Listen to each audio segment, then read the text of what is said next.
After a busy first semester, 1994, we needed to relax, and so we decided to fly to Lord Howe Island.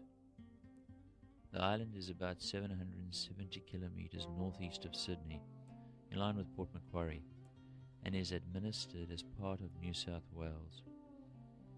It is a narrow sliver of land 12 kilometers long. To the west, between the two extremities of its crescent shape, is a 6-kilometer-long lagoon protected by a coral reef, the most southerly in the world.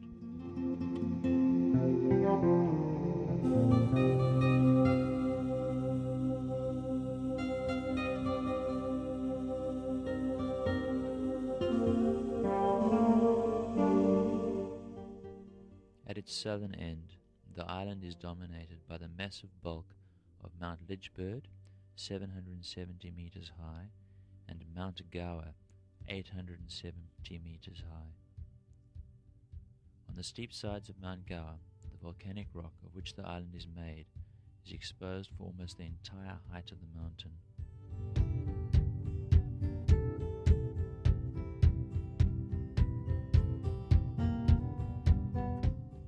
We stayed at ebb tide in a self-contained cabin.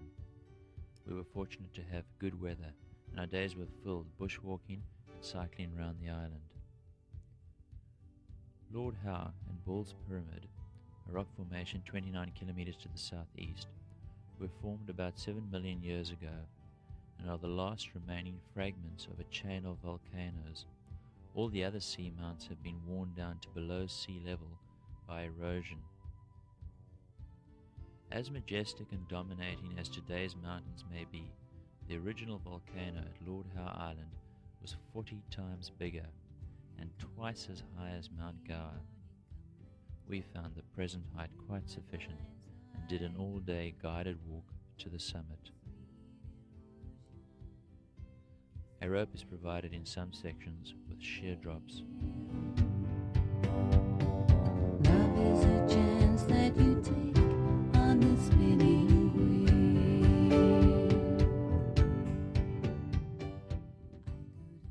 From the summit, the views are spectacular.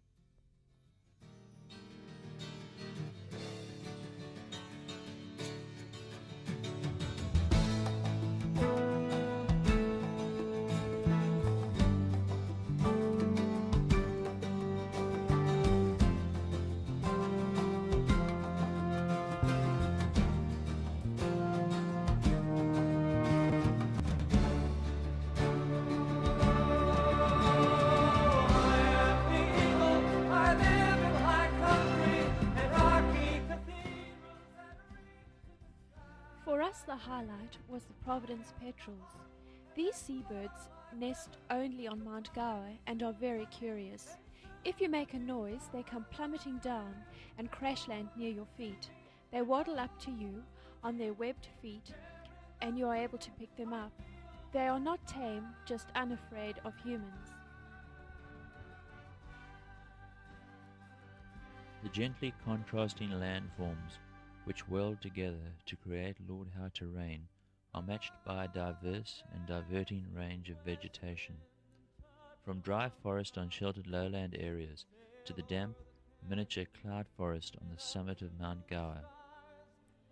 Of the island's 180 species of flowering plants, 57 are found nowhere else. There are at least 20 species of moss and 17 of ferns that are unique.